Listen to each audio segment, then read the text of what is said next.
ગુજરાતમાં પરીક્ષા લેતી એજન્સીઓ જાણે કે અનામત વર્ગને ખતમ કરવા જઈ રહે એવું આપણને લાગે છે. સીસીની જગ્યામાં વધારો કર્યો સારી બાબત છે, પણ જે ગ્રુપ બીની જે જગ્યાઓ વધારી એની સામે ઓબીસીની જે અનામત બેઠકો છે એ 27% બદલે 14% બેઠકો આપી છે. એટલે કે એ બેઠકો ખૂબ ઓછી આપી છે. જ્યારે એસસીની જે બેઠકો છે 7% અનામતની જગ્યાએ એ માત્ર 3.04% બેઠકો આપે છે. એટલે આ બંને બેઠકોમાં મોટો એવો કાપ, મોટી એવી કાતર ફેરવી દેવામાં આવી હોય તેવું લાગે છે. અને વધારામાં તો એમણે એક એવી નીચે નોટ પણ લખી છે કે બોર્ડ નિગમની જે જગ્યાઓ છે એ સરકારી ભરતી ગણાશે નહીં. હવે બોર્ડ નિગમની જે જગ્યાઓ છે એ સરકારી ભરતી ગણાશે નહીં, એ તમે શું કહેવા માગો છો? કે બોર્ડ નિગમમાં અમે અનામત ના પણ આપીએ એવું કહેવા માગો છો? મિત્રો, આ બધું ધીમે ધીમે આ તરફ જઈ રહ્યું છે. નમસ્કાર મિત્રો, અક્ષર અકાદમીના ઓનલાઈન પ્લેટફોર્મ પર હું પ્રોફેસર ડૉક્ટર BC રાઠોડ આપનું સ્વાગત કરું છું. મિત્રો, છેલ્લા ઘણા સમયથી ગુજરાતમાં લેવાતી જે પરીક્ષા એજન્સીઓ છે એ પરીક્ષા એજન્સીઓ જાણે કે એવું મન બનાવી દીધું હોય કે SC, ST અને ઓબીસીના જે બાળકો છે એ નોકરીમાં ઓછા લાગે અથવા તો ના લાગે એવા ઘણા બધા હથકંડા અપનાવે છે. આજે આપણે એના વિશે જોઈશું, પણ તમે બધા જાગૃત થાવ, નહીંતર તમારા જે બાળકો છે એ બાળકો નોકરીથી વંચિત રહી જશે. જોઈએ વિગતો. સૌથી પહેલાં તો હું તમને જે જુદી જુદી બાબતો અપનાવીને જે નોકરીમાંથી બાકાત કરવામાં આવે છે એની થોડીક વિગતો આપી દઉં. પહેલું તો અનામત જગ્યાઓ ઓછી આપવી, જે હોય તે એના કરતાં ઓછી. દાખલા તરીકે અત્યારે જે જાહેરાત કરી છે નવી જગ્યાઓ વધારાની, તો એમાં ઓબીસીની 27%ને બદલે 14% જગ્યાઓ છે. વર્ગ 3ની ભરતીમાં 40%ની જોગવાઈ, વર્ગ 3ની ભરતીમાં 40%ની જોગવાઈ, તેમજ વર્ણનાત્મક પેપરોમાં પણ 40%ની જોગવાઈ. હવે આ જે જોગવાઈ છે, એ જોગવાઈ પાછી જીપીએસસીમાંથી કાઢી નાખી છે. જીપીએસસીમાં કોઈ 40%ની જોગવાઈ નથી. એમાં તો 22% વાળાને 98% માર્ક્સ આપીને અધિકારી બનાવી દેવાય છે, કારણ કે એમના હાથમાં ત્યાં ઇન્ટરવ્યૂમાં એમના મામકા પોતાનાને ગોઠવવા માટેની એમની પાસે બધી વ્યવસ્થા છે. એટલે SC, ST, ઓબીસીને ક્લાસ 3 કક્ષાની પરીક્ષામાંથી કઈ રીતે બાકાત રાખવા એ માટેના નવા નવા હથકંડા એ આ ક્લાસ 3ની પરીક્ષામાં અપનાવવામાં આવે છે. વર્ગ 3ની જે પરીક્ષાઓ છે એમાં મેથ્સ રિઝનિંગનું અતિશય વેટેજ. તમે જોશો કે જીપીએસસી ક્લાસ 1-2માં મેથ્સ રિઝનિંગ એ 200 માર્ક્સના પેપરમાં ત્યાં માત્ર 30 ગુણનું છે, જ્યારે અહીંયા સીસીની પરીક્ષામાં 150 માર્ક્સના પેપરમાં 90 માર્ક્સનું મેથ્સ રિઝનિંગ છે. બીજું, દોડના ગુણ કાઢી નાખવા. જે ખડતલ જે વિદ્યાર્થીઓ છે, જે શારીરિક શ્રમ સાથે દરરોજ જોડાયેલા છે, જે ગામડાના વિદ્યાર્થીઓ છે, આદિવાસી વિદ્યાર્થીઓ છે, ઠાકોર કોરી સમાજના અને બીજા જે ખડતલ વિદ્યાર્થીઓ છે, એ પોલીસની ભરતીમાં ઓછા આવે એટલા માટે દોડના ગુણ છે એ કાઢી નાખ્યા છે. હવે એક બીજી બાબત પણ આ લોકોએ ચાલુ કરી છે. એમણે જોયું કે ગયા વખતે દોડના ગુણ કાઢી દીધા છતાં જે શારીરિક ક્ષમતામાં જે ખડતલ જે બાળકો છે એ જ આગળ આવવાના, અને ઓબીસીના ઘણા બધા વિદ્યાર્થીઓ દોડમાં પાસ થયા. તો આ વખતે નવું અપનાવ્યું હોય એવું લાગે છે કે અગાઉ 2 પરીક્ષામાં પાસ થયેલા ઊંચાઈમાં આ વખતે એમને ઊંચાઈમાં કાઢી નાખ્યા. અને મિત્રો, દરરોજ 40-50 વિદ્યાર્થીઓ આ રીતના ઊંચાઈમાંથી કાઢી નાખવામાં આવે છે. ઊંચાઈમાં અગાઉ 2 વખત પાસ થયેલાને ચાલુ વર્ષે નાપાસ કરવા માટે અમે થોડોક હેલ્પલાઇન આવું ચાલુ કર્યું છે. તો દરરોજ 40-50 વિદ્યાર્થીઓના ફોન આવે છે કે અમને અગાઉ પાસ થયા છે, આ વખતે ઊંચાઈમાંથી કાઢી નાખ્યા. મિત્રો, દરેક વિદ્યાર્થીની હેસિયત નથી હોતી કે હાઈકોર્ટમાં જઈને રીટ કરે, એની પાસે એવી સગવડ હોતી નથી. એટલે આ રીતના એમને દૂર કરવાનો પ્રયાસ કરી રહ્યા છે. એના પછી આદિવાસી જગ્યાઓ ખાલી રહેવી. તમે જુઓ કે ઘણી બધી જે જગ્યાઓ છે એ આદિવાસીની જગ્યાઓ ત્યાં ખાલી રહેતી હોય છે. ખાસ કરીને 40% જોગવાઈના લીધે એમની જગ્યાઓ ખાલી રહેતી હોય છે. 50% વેઇટેજનું ઇન્ટરવ્યુ. મિત્રો, આ તો આખા ભારતમાં ગુજરાતમાં જ ચાલતું આવું 50% વેઇટેજનું ઇન્ટરવ્યુ છે કે લિખિતના 50% વેઇટેજ અને ઇન્ટરવ્યુના 50% વેઇટેજ. લિખિતમાં 300માંથી 300 લાવનાર વિદ્યાર્થી પણ જો ઇન્ટરવ્યુ કમિટી ધારે તો એને નાપાસ કરી શકે. આપણે ઘણા બધા વિડીયોઝ મૂક્યા છે. SC ST અને OBCના ઓછા ઉમેદવારોને ઇન્ટરવ્યુમાં બોલાવવા. એક મિત્રો બીજી ઇન્ટરવ્યુ પહેલાંની એક ટેકનિક અપનાવવામાં આવે છે કે ઇન્ટરવ્યુમાં SC ST OBCના જે વિદ્યાર્થીઓ છે એને પ્રમાણમાં ઓછા બોલાવવામાં આવે, જ્યારે EWSને મેક્ઝિમમ બોલાવવામાં આવે છે. એક પરીક્ષામાં ત્રીજા ભાગના ઇન્ટરવ્યુ આપનારા ઉમેદવારો એ EWSના છે. SC ST અને OBCના ઉમેદવારોને લેખિતમાં વધુ ગુણ હોવા છતાં ઇન્ટરવ્યુમાં ઓછા ગુણ આપવા. 19/3/2025ની ભરતીનું બધું એનાલિસિસ મેં અગાઉ મૂક્યું છે. આપ જોઈ લેશો એટલે સમજાઈ જશે. SC ST અને OBCના ઉમેદવારોને ઓપનમાં જતા રોકવામાં આવે કે જે વિદ્યાર્થીઓ જનરલ જેટલા કે એનાથી વધુ ગુણ લાવતા હોય એવા વિદ્યાર્થીઓ ઓપન મેરિટમાં જતા હોય છે, પણ ઇન્ટરવ્યુમાં જ એમને થોડાક નીચે રાખવા જેથી કરીને ઓપન મેરિટમાં એ જઈ ના શકે. મિત્રો, આવી તો ઘણી બધી ટેકનિકો અપનાવવામાં આવે છે. PSIમાં જે 30 માર્ક્સનો નિબંધનો પ્રશ્ન છે એ પણ આખો વિવાદનો પ્રશ્ન બન્યો છે, જેથી કરીને ઘણા બધા વિદ્યાર્થીઓનો એ અંગે ફરિયાદ છે. હા, હવે મિત્રો જે નવી જગ્યાઓ, જે ગઈકાલે જ નવી જગ્યાઓ CCની જગ્યાઓમાં નવી 1180 જેટલી જગ્યાઓનો વધારો કરવામાં આવ્યો. સારી બાબત છે, બધાને લાભ મળે. એમાં ગ્રુપ Aની 325 જગ્યાઓ, ગ્રુપ Bની 855 જગ્યાઓ, એટલે કે ટોટલ 1180 નવી જગ્યાઓ ઉમેરી. જે જાહેરાત હતી એમાં જગ્યાઓ ઉમેરી. પરંતુ ગ્રુપ Bની, OBCની અને SCની જે અનામત છે એના ઉપર કાતર ફેરવી, એ જગ્યાઓ ઓછી કરી નાખી. 855ના 27% મુજબ OBCની 230 જેટલી સીટો થાય, પણ આપી કેટલી? 121 સીટો આપી. 109 સીટો ઓછી. તમે વિચાર કરો કે 109 સીટો એની ઓછી આપી છે.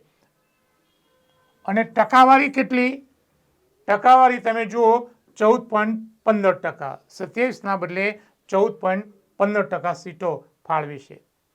SCની 7% અનામત મુજબ 59 સીટો એમને આવે અને એની સામે માત્ર 26 સીટો આપી છે. એની સામે માત્ર 26 સીટો આપી છે. 33 સીટો ઓછી જે આપી છે એના કરતાં પણ વધારે ઓછી. અને ટકાવારી જોશો તો 3.04% સીટો એમને આપી છે. અને બીજો એવો એક નવો ફતવો બહાર પાડ્યો છે કે બોર્ડ નિગમની જગ્યાઓ ગુજરાત સરકારની જગ્યાઓ ગણાશે નહીં, એવો તગલકી ફતવો એમણે જે કાલે જાહેરાત આપી છે એની નીચે આવું લખ્યું છે કે બોર્ડ અને નિગમની જગ્યાઓ એ સરકારી જગ્યાઓ ગણાશે નહીં. કાલે ઉઠીને ડ્રાઈવર કંડક્ટરની ભરતી થશે તો પછી એ પણ નિગમમાં આવે છે, તો લોકો એવું કહેશે કે આ તો સરકારી જગ્યાઓ નથી, અને સરકારી જગ્યાઓ નથી તો પછી એને ગમે તેમ ભરી શકાય. મિત્રો, આ ધ્યાનમાં રાખો. આ ધીમે ધીમે અનામત જે જગ્યાઓ છે એને ખતમ કરવા માટેનું, ખલાસ કરવા માટેનું આ મોટું ષડયંત્ર આ સરકારમાં ચાલી રહ્યું છે. તમે જો વાકેફ નહીં રહો તો તમારા સંતાનો કે તમે પરીક્ષા આપતા હશો તો તમે નોકરીથી વંચિત રહેશો. એટલે આ બાબત છે એ તમે ધ્યાનમાં રાખો.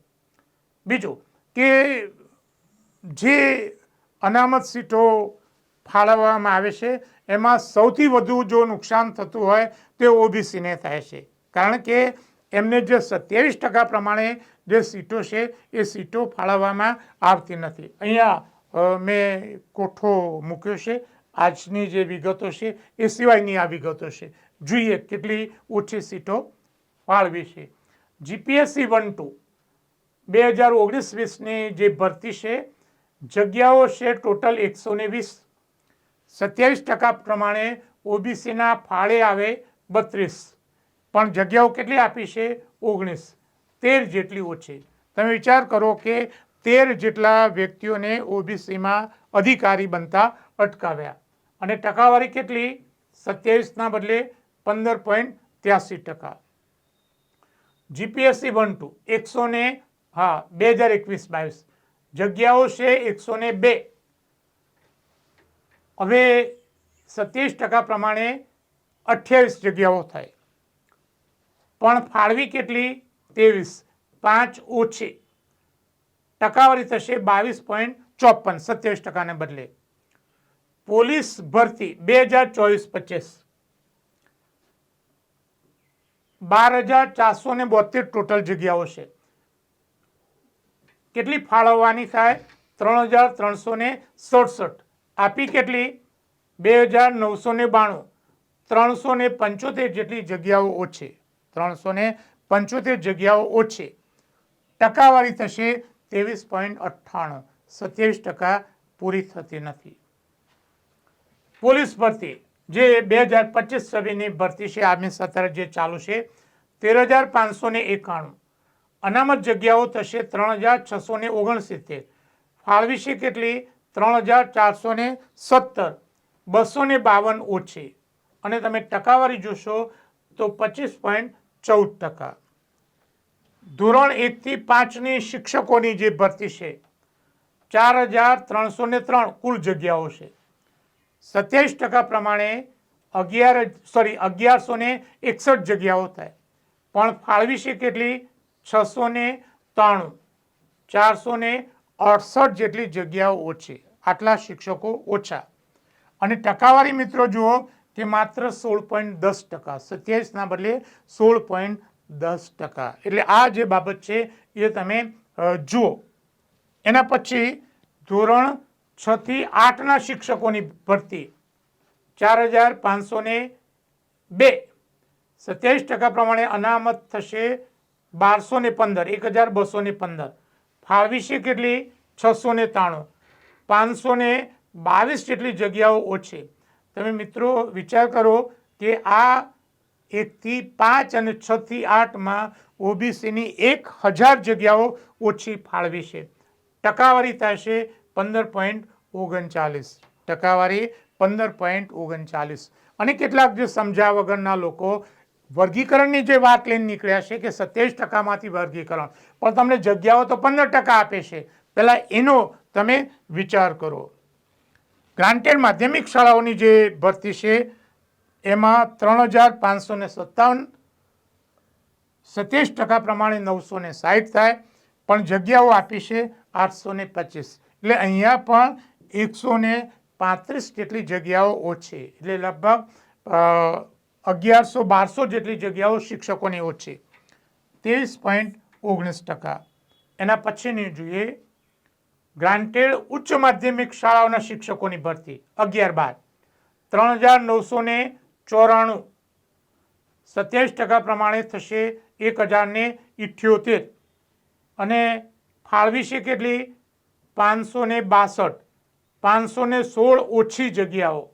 એટલે તમે આ જોશો કે શિક્ષકોની ભરતીમાં ઓબીસીની લગભગ 1,700 કરતાં ઓછી જગ્યાઓ ફાળવી છે. અને ટકાવારી થશે 14.60%. 27%ની. નાયબ ઇજનેર વર્ગ 2ની 250 જગ્યાઓ છે. 68 થાય, પણ 54 ફાળવી છે. એટલે 14 સીટો ઓછી. 21.6%. મિત્રો જો તમે જાગશો નહીં તો તમારી જગ્યાઓ આ રીતના ક્રમશઃ ધીમે ધીમે ઓછી કરી નાખવામાં આવી રહી છે અને આવતી જશે. એટલે આ અંગે જાગૃત થઈને અવાજ ઉઠાવવાની જરૂર છે. હું તમને બધી વિગતો પૂરી પાડો છો, આંકડાકીય માહિતી આપો છો. એ અંગે આપ જો ચિંતન નહીં કરો, વિચાર નહીં કરો, તો તમારા ભાગની જે જગ્યાઓ છે એ જગ્યાઓ તમારા હાથમાંથી સરકી જશે. અગાઉની પરીક્ષામાં થયેલા જે અન્યાય અંગેના મારા જે અગાઉના વિડીયો છે, આપે જોયા ન હોય તો એને જોઈ લેશો, જેથી કરીને કઈ રીતે તમને અન્યાય થાય છે એના વિશે ખ્યાલ આવે. પરીક્ષાની તૈયારી કરતા વિદ્યાર્થીઓ માટે અમારી 2 મહત્વની ટેલિગ્રામ ચેનલ છે, BC રાઠોડ કરંટ અફેર્સ અને ગૌરવંતી ગુજરાતી. હજુ સુધી જો તમે અમારી આ ટેલિગ્રામ ચેનલમાં જોડાયા ન હોય તો એમાં જોડાઈ જવા વિનંતી છે.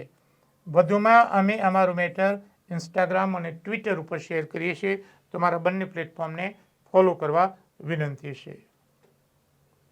વધુમાં આજનો આ વિડીયો આપને પસંદ આવ્યો હોય તો એને લાઈક કરીને શેર કરવાનું ભૂલતા નહીં. અને હજુ સુધી જો તમે અમારી આ ચેનલમાં જોડાયા નથી તો એમાં જોડાઈ જવા વિનંતી છે. અને હા, બેલ આઇકોનને ચાલુ કરવાનું ભૂલતા નહીં.